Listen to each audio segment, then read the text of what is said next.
Carta interna mediante la que el padre Schmidberger, ex superior general, anima a todos los miembros de la fraternidad sacerdotal San Pío X a aceptar la normalización de la fraternidad por parte de la Roma liberal. Consideraciones sobre la Iglesia y la posición de la fraternidad San Pío X en ella. Primero. La Iglesia es un misterio. Es el misterio de la presencia de Dios entre nosotros, el Dios Salvador, que no quiere la muerte del pecador, sino que se convierta y viva. La conversión requiere nuestra colaboración. Segundo. La Iglesia es infalible en su naturaleza divina, pero es dirigida por personas, que pueden equivocarse e incluso cometer errores. Hay que distinguir el oficio de la persona. Esta última, permanece una cierta cantidad de tiempo en el oficio y luego sale, ya sea por la muerte u otras circunstancias, pero el oficio permanece. Hoy el Papa Francisco tiene el ministerio papal y la primacía de la autoridad. Dentro de una hora, no sabemos, podría renunciar y otro papa será elegido. Sin embargo, mientras él tenga la sede papal, lo reconocemos como tal y rezamos por él. No decimos que sea un buen papa. Por el contrario, él provoca con sus ideas liberales y su obrar una gran confusión en la Iglesia. Pero cuando Cristo fundó el papado, vio toda la serie de papas de toda la historia de la Iglesia, incluso al Papa Francisco. Y sin embargo permitió su ascenso al trono papal. De manera análoga, nuestro Señor estableció el sacramento del altar con su presencia real, a pesar de que previó los muchos sacrilegios en el curso de la historia.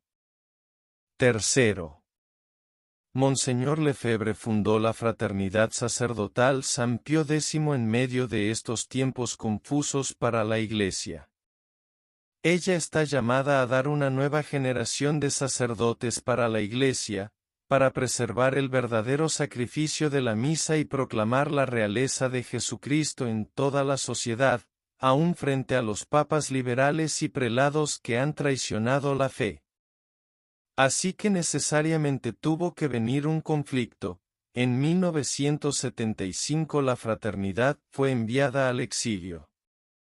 Allí no solo sobrevivió, sino que creció y se ha convertido para muchas personas en un signo de contradicción, contra la destrucción de nuestros días. Fue gracias a ese exilio que la fraternidad prosperó. Fue por separarse de los herejes liberales y modernistas, usurpadores de la jerarquía católica, que la fraternidad fructificó. Entonces, ¿para qué terminar con ese bendito exilio? Esta oposición se volvió clara para el mundo el 30 de junio de 1988 cuando por razones de necesidad, fueron consagrados 4 obispos por Monseñor Lefebvre. Cuarto. Sin embargo, Monseñor Lefebvre siempre tuvo la convicción de buscar una solución canónica para la fraternidad y no evitó la conversación con las autoridades romanas, que querían que diera marcha atrás. Es verdad que Monseñor Lefebvre nunca se rehusó a conversar con las autoridades romanas, puesto que las reconocía como verdaderas autoridades de la Iglesia, pero es falso que Monseñor Lefebvre siempre buscó una solución canónica para la fraternidad, como lo prueban sus palabras posteriores al mal paso de mayo de 1988. Él continuó sus esfuerzos incluso después de las consagraciones de los obispos, a pesar de que en su realismo tenía poca esperanza de éxito. Él pidió, sirviéndose de argumentos ad hominem, que le permitieran hacer la experiencia de la tradición. Después de mayo del 88, Monseñor Lefebvre abandonó para siempre esa desafortunada expresión. Tuvieron que transcurrir más de 2 décadas para que ella fuera exhumada por Monseñor Felé y demás traidores acuerdistas. Él aceptó completamente el hecho de que la fraternidad estaba en una situación excepcional. La situación excepcional de la fraternidad consistía en mantenerse fiel a Dios en medio de la apostasía general, en mantenerse firme ante la deserción en masa de los católicos liderados por una jerarquía liberal y por unos papas liberales. Y esto no era por culpa suya, sino de sus oponentes. La situación permaneció hasta el año 2000. Desde entonces Roma ha buscado un remedio para la situación, a veces de forma astuta, a veces con intención honesta, dependiendo quién se hiciera cargo del problema por el lado romano. Quinto. El declive de la Iglesia desde entonces y el simultáneo desarrollo constante de la fraternidad trajeron algunos obispos y cardenales que coincidían total o parcialmente, aunque no lo confesaban fácilmente. Roma fue rebajando sus demandas gradualmente y en las propuestas recientes ya no se habla de reconocer el Vaticano II ni la legitimidad del Novus Ordo Missae. Así que parece haber llegado la hora de normalizar la situación de la fraternidad, y esto por varias razones. Normalizar, según el diccionario RAE, significa regularizar o poner en orden lo que no lo estaba. Padre Smithberger, ¿quiénes son los que no están en orden en la Iglesia, los herejes liberales y modernistas o los tradicionalistas antiliberales y antimodernistas? ¿Entonces? Entonces solo un traidor puede pretender que los antiliberales y antimodernistas deben ser normalizados y que los normales son los liberales y los modernistas. Solo un traidor puede considerar que la herejía liberal o modernista es la verdadera norma, a la que todos se deben adecuar en la Iglesia de Cristo. Cualquier situación anormal tiende por sí misma a la normalización. Esto está en la naturaleza de las cosas. El padre Smithberger ha recurrido habitualmente a la falacia de la normalización para llevarnos al acuerdo con Roma. Al respecto, unas palabras esclarecedoras de Monseñor Faure. El padre Smithberger me dijo una vez: «Padre, usted reconoce en todo caso que no estamos en una situación normal respecto a la Iglesia». ¿Qué quiere decir esto? Quiere decir que debemos esforzarnos por normalizar nuestra situación y ser reintegrados a la Iglesia. Podemos decir, imaginemos por ejemplo que una agencia de prensa vaya a hacer una entrevista a unos náufragos que están en un bote salvavidas, y les dice: «¿Pero qué hace usted en una pequeña barca en medio del océano? ¿No le parece que usted se encuentra en una situación anormal? Pero ¿cómo regresar al navío que se hunde para tener una situación normal?». Cuando el Titanic naufragó, forzosamente hubo que refugiarse en botes salvavidas. Esto hizo la fraternidad. Frente a una situación anormal de la Iglesia, la fraternidad debió ponerse a salvo. Frente a una situación totalmente anormal, es normal encontrarse en la situación en que se encontró Monseñor Lefebvre y los tradicionalistas. Monseñor Felé dijo en el Corum 102 del 2012, que la situación ha cambiado. El principio es el de no al acuerdo práctico sin acuerdo doctrinal, pero la situación ha cambiado, por lo que tenemos que cambiar nuestra actitud respecto a Roma. Esto significa que debemos condenar mucho menos los errores de Roma, de la nueva religión, se criticará mucho menos al Vaticano. Y muchos sacerdotes acaban por convencerse que verdaderamente estamos en una situación anormal. Monseñor Felé y sus colaboradores han de pensar que tienen una misión del cielo, que es la de evitar que la bella obra de Monseñor Lefebvre termine como una pequeña iglesia, como una secta cismática. Esto es completamente idiota, pues hemos recibido una buena formación y sabemos perfectamente lo que es un cisma. No se trata de esto.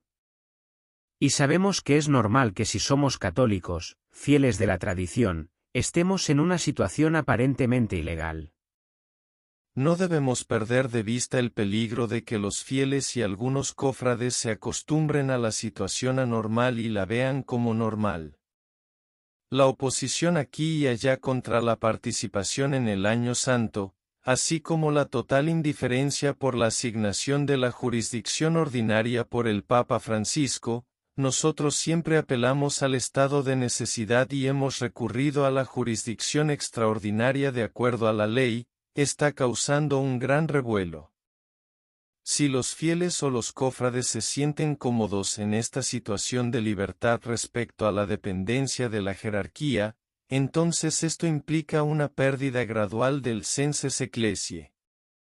Nunca debemos argumentar, tenemos la sana doctrina, la verdadera misa, nuestros seminarios, prioratos y nuestros obispos, no nos falta nada. Falsas razones. Contra ellas, Santa Teresa dijo esta gran verdad: quien a Dios tiene, nada le falta. Tenemos simpatizantes y amigos entre los obispos y cardenales. A unos u otros les gustaría llamarnos para ayudarlos, nos darían una iglesia e incluso nos confiarían un seminario. Pero en la situación actual, esto es imposible para ellos. Estos Nicodemos. O cobardes, mejor dicho, porque los tiempos terribles que vivimos no están para Nicodemos. Esperan con paciencia. A esos cobardes les vendría bien cierta dosis de ira santa en lugar de tan grandísima paciencia. Una solución, además ellos personalmente nos fortalecerían las espaldas. Dicho de otra manera, los liberales moderados protegerán a la fraternidad de los liberales extremos. El combate ya no será contra todo liberal, como Dios manda, sino que la fraternidad se unirá a unos liberales para ser protegida de otros liberales. En cualquier caso, caerían muchas barreras que tienen los católicos fieles pero temerosos. Como cuando con el Vaticano II, los traidores, abriendo las puertas de la Iglesia a los nuevos aires, suprimieron las santas barreras que evitaban que el humo de Satanás entrara al templo santo. Nada nuevo bajo el sol. En los medios de comunicación y en todas partes nos dicen cismáticos o renegados o separados de la Iglesia, nos desharíamos de esto. ¿Vergüenza de ser verdaderos católicos? ¿Aflicción por lo que dicen los medios de comunicación? ¿Traidores y cobardes? ¿Es que para la neofraternidad estas palabras ya no valen nada? Bienaventurados seréis cuando os insulten y persigan, y mintiendo digan todo género de mal contra vosotros por mi causa. Regocijaos y alegraos porque vuestra recompensa será grande en los cielos, pues así persiguieron a los profetas que fueron antes que vosotros. Mateo 5, 11-12. En los próximos años, necesitaremos urgentemente nuevos obispos. Ciertamente es posible consagrarlos sin mandato pontifical en caso de emergencia. Aunque la rastrera neofraternidad jamás se atreverá, pues eso haría imposible el acuerdo. Pero si es posible consagrar obispos con el permiso de Roma, se debe pedir el permiso. Sí, actualmente es posible que Roma autorice que sea consagrado un sacerdote de la fraternidad, pero lo que es imposible es que la Roma liberal y apóstata acepte que ese sacerdote sea un verdadero antiliberal.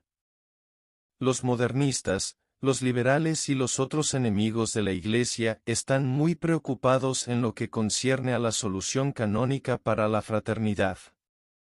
El discernimiento de los espíritus a este respecto, ¿no nos sugiere cuál es el correcto y mejor camino? ¿Y acaso Francisco no es ni modernista, ni liberal, ni enemigo de la Iglesia? ¿Discernimiento de espíritus? ¡Qué descaro! ¿Cómo la Iglesia superará esta crisis? Uno ve que en el presente estado de cosas no hay ni un destello de esperanza. En contraste, el acto oficial de reconocimiento de la fraternidad desencadenaría una saludable agitación dentro de la Iglesia. Los buenos serían alentados, los malos sufrirían una derrota. Increíble falta de realismo. Así que debemos creer que la manzana no podrida, como muchos, todavía, en la fraternidad, ¿sanará a una aplastante mayoría de manzanas podridas si se pone aquella entre estas? ¿Cómo podemos aspirar a un reconocimiento por el Papa Francisco? Respuesta: ya nos hemos referido anteriormente a la necesaria distinción entre el oficio y el titular del oficio. No hay duda que el Papa actual ejerce su papel establecido por Dios. ¿No hay duda? La hay, pero a diferencia de los sedevacantistas, no zanjamos la cuestión a favor de la sedevacancia. Pero todos debemos tener en mente lo que realmente fue el concilio y las consecuencias que trajo a la Iglesia: confusión, la dictadura del relativismo, lo pastoral por encima de la doctrina, amistad con los enemigos de Dios y los enemigos de la cristiandad. Pero precisamente este es uno de los errores del concilio, el separar los efectos de la causa. Algunos se aficionaron mucho a la persona de Benedicto XVI, en lugar de poner el oficio papal en primer lugar y el titular en segundo lugar, y su renuncia fue como una ducha de agua fría. No debemos cometer el mismo error de aficionarnos demasiado a la persona en lugar de la institución divina.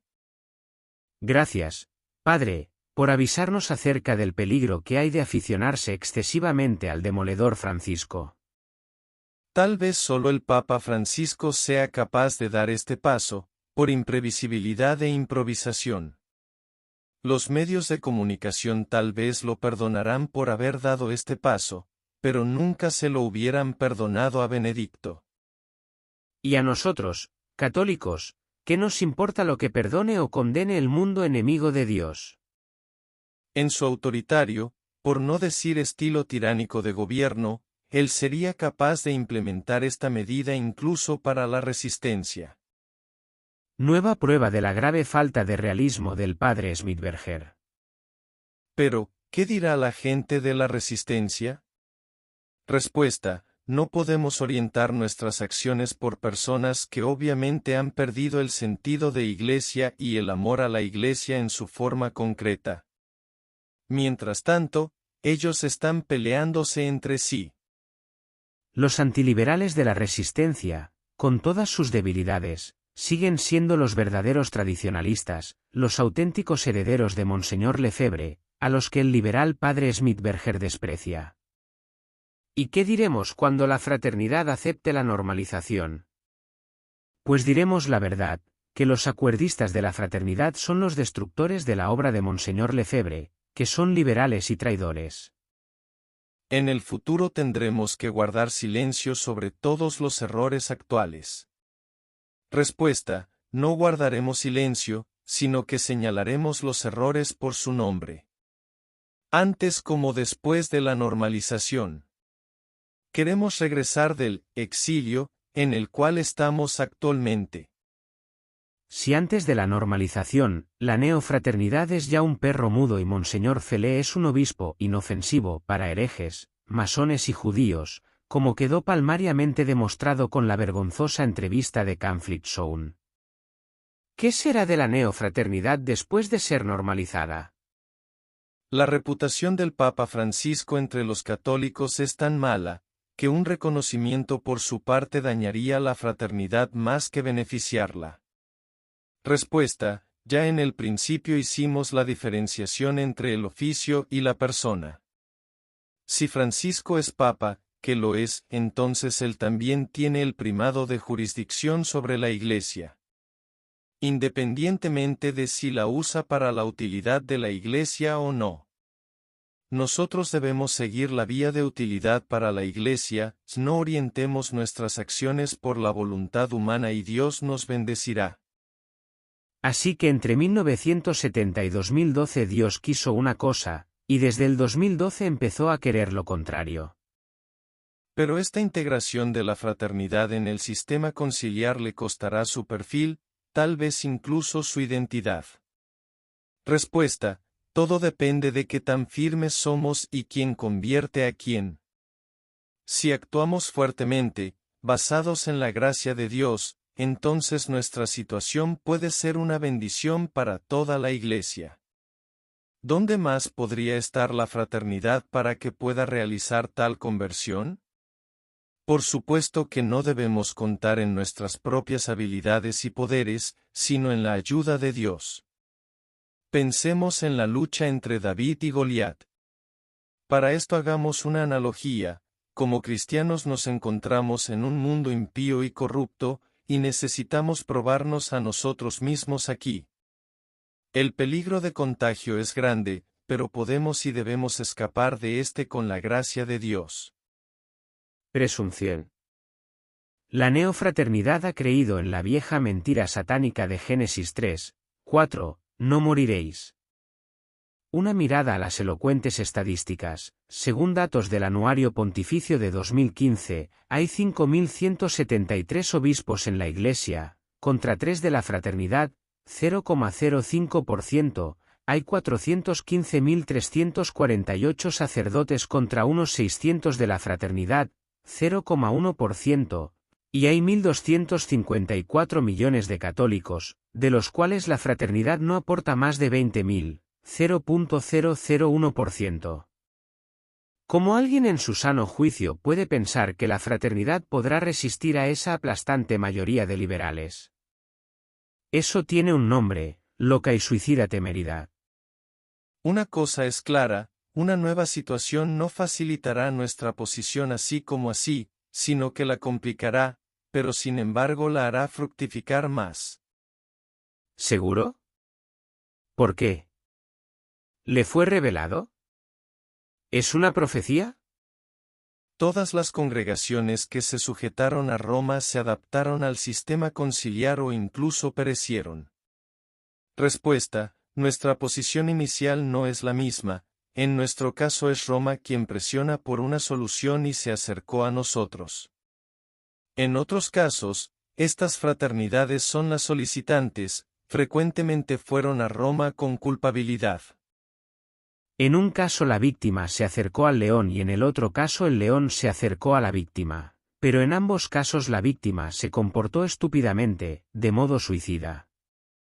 Además, ninguna de ellas tiene obispos, fuera de la administración apostólica Santo Cura de Ars de la diócesis de Campos en Brasil, donde el obispo Rifán está dispuesto a hacer cualquier compromiso. Punto totalmente irrelevante. ¿Qué podrán los 3 obispos medio tradicionalistas medio liberales de la fraternidad contra 5.173 obispos claramente liberales? Desde luego que se requiere una sólida protección por una estructura eclesial apropiada. Esto parece estar garantizado por la prelatura personal. Esa será la armadura que Saúl Bergoglio dará a David Felé, con la diferencia que éste la aceptará para su mal. La prelatura personal no es ninguna protección, como probamos acá y acá. Tal estructura no ha sido ofrecida a otra congregación. Finalmente, la objeción planteada ha sido verdadera solo en parte, con algunas excepciones en la región de habla alemana. Sin embargo, la insurgencia ha sido la vida de la fraternidad. Conclusión. Si Dios quiere ayudar a su Iglesia efectivamente, Él tiene muchos medios. ¿Quién duda de algo tan obvio? Uno de ellos es el reconocimiento de la fraternidad por las autoridades romanas. Pero este no es un medio de Dios para auxiliar a la Iglesia, sino un medio del demonio para seguir destruyéndola. ¿No está consagrada la fraternidad a la Santísima Virgen, que protegerá y guiará su obra en esta nueva situación? Lo mismo se pudo decir al inicio del Vaticano II, ¿no es esta la invencible Iglesia de Cristo, aquella que gozará siempre de una invicta estabilidad? Concilio Vaticano I, Denzinger 1794, vamos adelante con el acuerdo, nada hay que temer, no moriréis, Génesis 3, 4. Concédeme alabarte, Virgen Sagrada, dame fuerza contra tus enemigos. Saiskofen, 19 de febrero de 2016. Padre Franz Schmidberger. Rector.